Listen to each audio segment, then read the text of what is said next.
I was on my feet before RM said a single word. The red jackets, that first drum hit, cause I'm in the stars tonight, and my whole living room lost its mind. 80,000 people in New Jersey lost theirs too. And then about 130 seconds later, it was over, and I just stood there, holding my phone like it owed me money because BTS had headlined the first halftime show in World Cup history, and it went by faster than the average bathroom break. That's the whole tension right there. The biggest sporting event on the planet. The first halftime show a World Cup final has ever had, and 7 guys who spent the last 2 years in military service back on one stage in front of the entire world for the first time. And their slice of it was one song, squeezed between Madonna, Justin Bieber, and Shakira. So before Army comes for me, let me ask the uncomfortable thing everyone was too busy celebrating to say. Did BTS get shortchanged? Start with the numbers. The whole halftime show ran about 11 minutes, and 4 headliners split it. Madonna opened, then BTS, then Justin Bieber, then Shakira, closing with her World Cup anthem. Do that math, and BTS, the group with arguably the largest active fan base of anyone on that field, walked away with roughly 1 song and change. Madonna got to bring out Ronaldinho and Ronaldo and a full symphony orchestra. Shakira brought Burna Boy and her own tournament anthem. BTS got Dynamite, a song from 2020, and a very fast goodbye. And think about who these 7 are right now.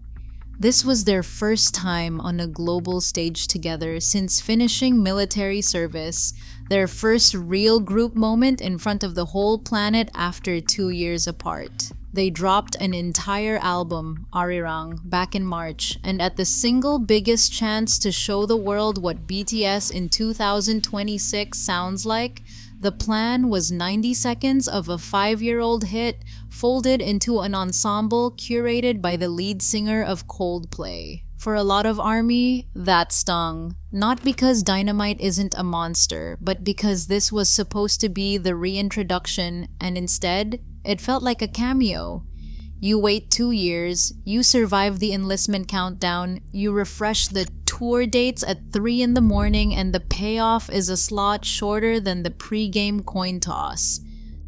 Now let me stop and ask you something directly because I caught myself doing it too. Go back to that feeling of too short and sit with it for a second. That feeling isn't really about minutes. It's about the fact that you'd watch these 7 do absolutely anything for an hour and still feel robbed when it ended. Nobody clocks the runtime of a performance they didn't care about, so the disappointment is the proof. And here's what that feeling quietly skips over.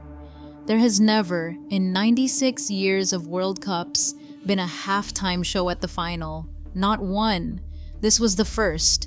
And when FIFA built the first one ever, the short list of humans they trusted to carry it was Madonna, Shakira, Justin Bieber, and BTS. That's the room. That's the tier. 7 guys from Big Hit who a decade ago were performing for crowds you could count are now on the founding lineup of a brand new piece of history, standing next to Madonna like it's normal. Remember me in my living room, holding my phone like it owed me money? Here's the part I missed in the moment. FIFA's official clip of that one song passed 9 million views the next day with over 600,000 likes, and it outran every other segment they posted. One song, 90 seconds, and it still won the internet by breakfast. Then all 4 of them came back out for a closing number written by Chris Martin, singing next to a children's choir and, I am not making this up, the actual Muppets. Kermit the Frog was at the World Cup Final, and BTS were the reason a lot of us were watching Kermit at all. So, shortchanged? Here's where I land. Yes, it was short, and yes, I wanted the full stage, the medley, the whole moment built around them, and I'm not going to pretend otherwise. But short and small are not the same word. A cameo is when you turn up in somebody else's story, and this wasn't that. FIFA built the first halftime show in the history of the sport, and BTS were load-bearing to the entire thing.